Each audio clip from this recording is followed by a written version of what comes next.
Good evening, and welcome to Behind the Trend, where we bring you short stories, big insights.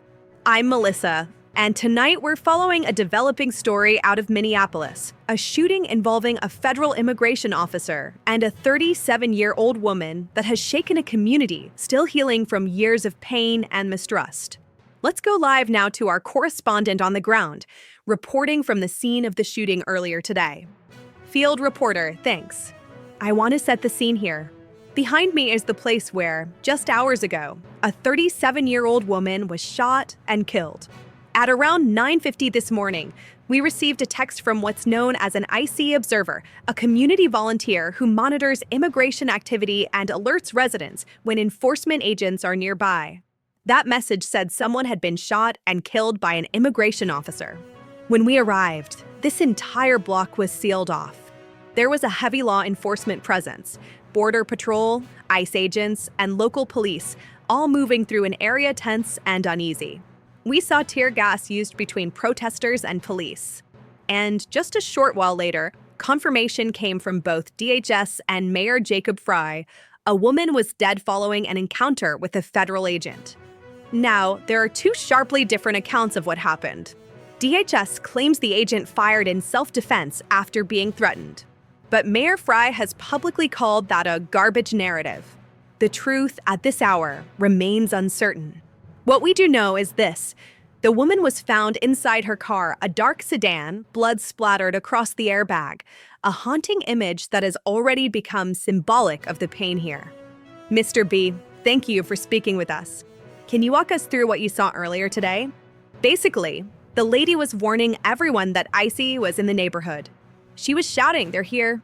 They're taking people." Then she pulled her car aside to let traffic through.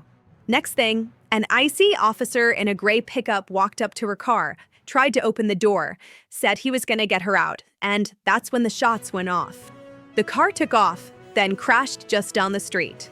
Did you see if the officer was directly in front of the vehicle? Not exactly.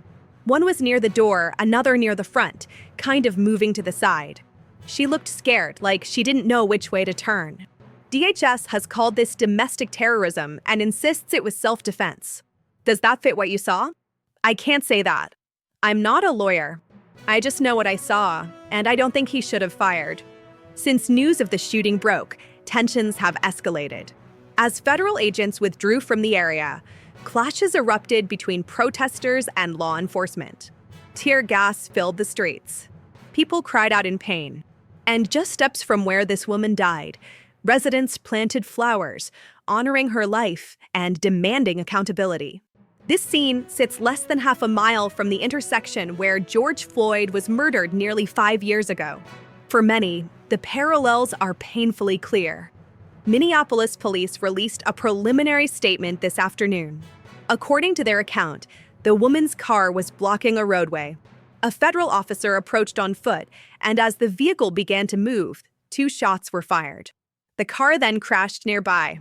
The Department of Homeland Security Secretary later referred to the incident as an act of domestic terrorism, a statement that drew immediate criticism from local officials. Former administration figures, including Stephen Miller and Donald Trump, echoed that narrative online within hours. Meanwhile, the FBI and Minnesota Bureau of Criminal Apprehension have both opened investigations into the use of deadly force. We arrived roughly 30 minutes after the shooting. By then, federal investigators were already collecting evidence, documenting bullet casings, taking photographs, and examining the vehicle before it was towed away. It's not yet clear which agency will take the lead in determining whether the officer's actions were justified. But for many in Minneapolis, this feels like a replay of a story they've seen before, one where accountability comes slowly, if at all. Resident 1, it's always the same story.